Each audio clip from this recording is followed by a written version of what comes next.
Hola chicos, yo voy a hablar principalmente de la vía aferente de origen medular y lo que corresponde a la vía visual.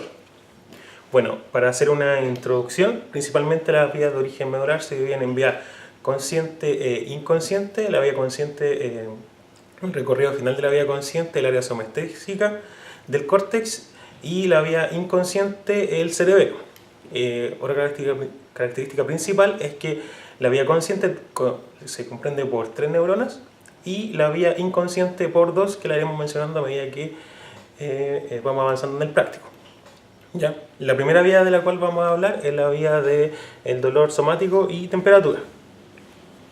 Bueno, esta maqueta corresponde a una descripción de la vía. Bueno, lo primero que hay que mencionar son dónde se inicia esto. Lo primero es conocer sus receptores, que corresponden a los corpúsculos de Ruffini, que tienen que ver con el calor, las terminaciones libres amilínicas, o también llamadas nociceptores, que tienen que ver con el dolor, y los corpúsculos de Krauss, que tienen que ver con la percepción del frío. Bueno, esta vía se inicia en estos receptores, cuales son estimulados, luego a través de fibras aferentes,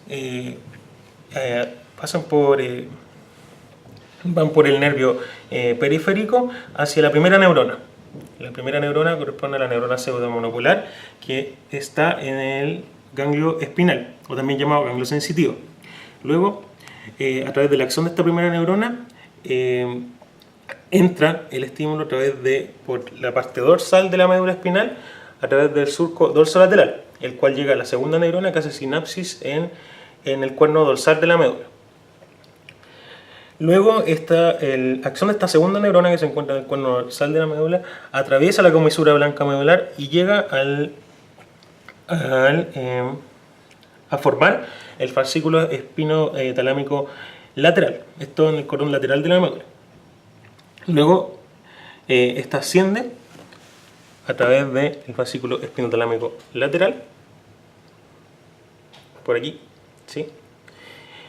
Y la tercera neurona se encuentra en el núcleo ventral posterolateral del tálamo, donde hace la tercera sinapsis para luego, a través de las radiaciones talámicas, llegar al giro postcentral, que corresponde a la corteza somestésica del cerebro, nuestro córtex.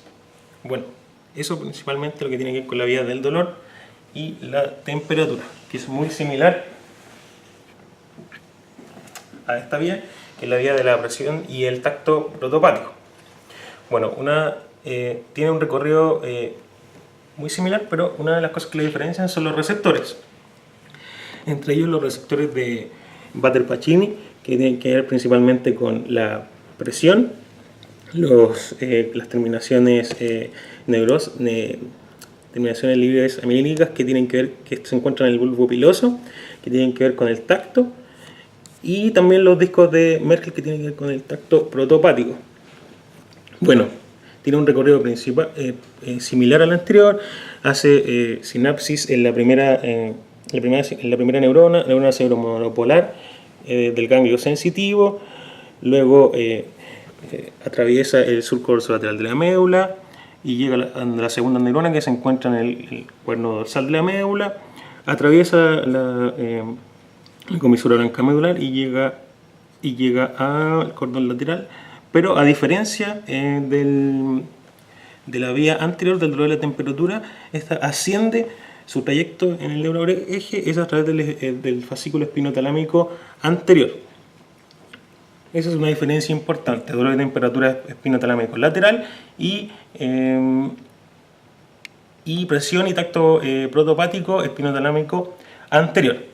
Esto es súper importante, ya que estas dos vías se encuentran en lo que se llama aquí, más arriba, lemnisco espinal, el cual sube y luego hace también la tercera sinapsis en el tálamo, en el núcleo ventral posterolateral, y a través de las radiaciones talámicas llega al giro postcentral, que corresponde al área somestésica de nuestro córtex. Muy similares, lo que cambia son principalmente los receptores y el fascículo por el cual asciende, el cual de todas maneras se unen ambas vías y se proyectan por el lemnisco espinal. Bueno, la siguiente vía corresponde a la propiocepción consciente, tacto epicrítico, sí, y sensibilidad vibratoria. Bueno, aquí hay algunos detalles distintos, pero la idea es similar. Bueno, estos receptores principalmente son los receptores de los usos musculares y órganos neurotendinosos. También así los corpúsculos de Meissner. Todo esto se encuentra principalmente en músculos y el órgano neurotendinoso en tendones. Bueno, la primera sinapsis, al igual que las vías anteriores, se hace en el ganglio espinal, sensitivo, neuronas monopolar. Eso es similar a lo anterior. Pero a diferencia de lo anterior, esta vía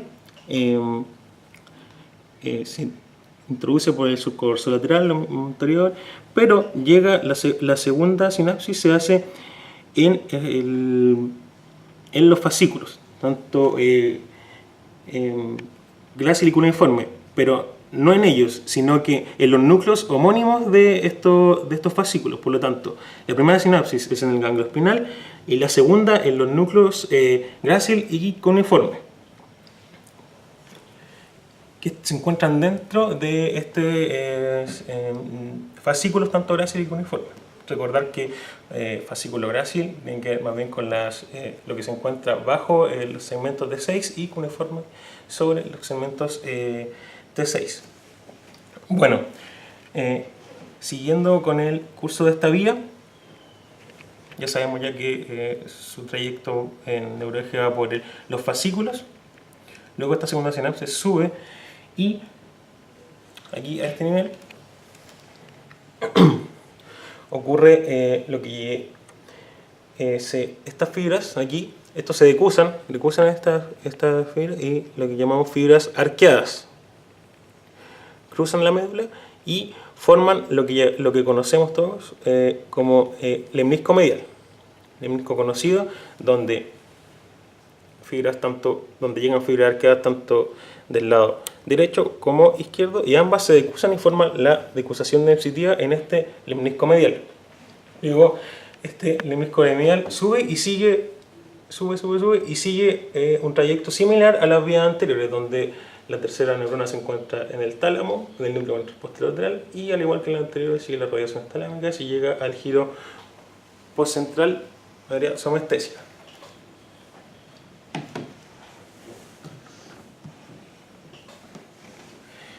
La siguiente vía la veremos en esta imagen.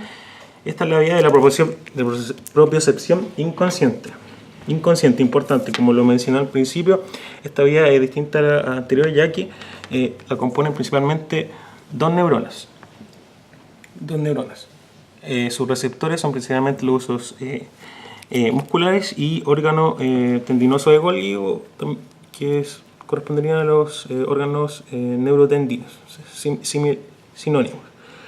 Bueno, se divide en dos vías. La vía directa o tracto espino cerebeloso dorsal y la vía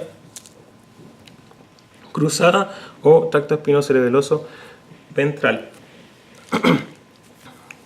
La vía directa o que corresponde al tracto espino cerebeloso dorsal se compone principalmente, sus receptores son el uso muscular y el órgano tendinoso de Golgi, el cual hace la primera sinapsis en el ganglio espinal y cual entra por dorsal de la médula y llega al núcleo dorsal de la médula, también llamado columna de Clark, se encuentra en la sustancia gris, y esta luego sube por el ipsilateral, por el mismo lado, recordemos que se llama vía directa, y sube hasta el pedúnculo cerebeloso inferior, el cual por el cual va a entrar esta vía hacia el cerebelo, que va a ser su recorrido final. Recuerden, la primera neurona es en el ganglio espinal y la segunda en el núcleo dorsal de la médula. En el caso del tracto espinocerebroso dorsal, que corresponde a propiocepción inconsciente, Y bueno, la segunda vía de la propagación inconsciente corresponde al tracto espinocerebroso ventral, que a diferencia del anterior, este solo tiene receptores en los tendones, que sería el órgano tendinoso de Golgi. Luego hace la primera sinapsis en el ganglio espinal y la segunda neurona cambia, ya que es la sustancia adyacente hasta al núcleo dorsal de la médula. Estaría como al lado del tracto anterior. Bueno, esta sí cruza la línea media de la comisura blanca y llega hacia un poco más anterior de la médula, a diferencia de la vía anterior que llega un poco más a dorsal. Por algo se llama tracto espinocerebroso dorsal y este se llama tracto espinocerebroso ventral. Una vez decusado, sube al revés y a nivel de los pedúnculos, en este caso del pedúnculo cerebroso superior, en el caso del tracto espinocerebroso ventral, entra al cerebelo, que sería su vía final. Recordemos que el anterior entraba a través del pedúnculo cerebeloso inferior. Bueno, eso corresponde principalmente a las vías de origen medular. Y ahora vamos a hablar de la vía visual. Bueno,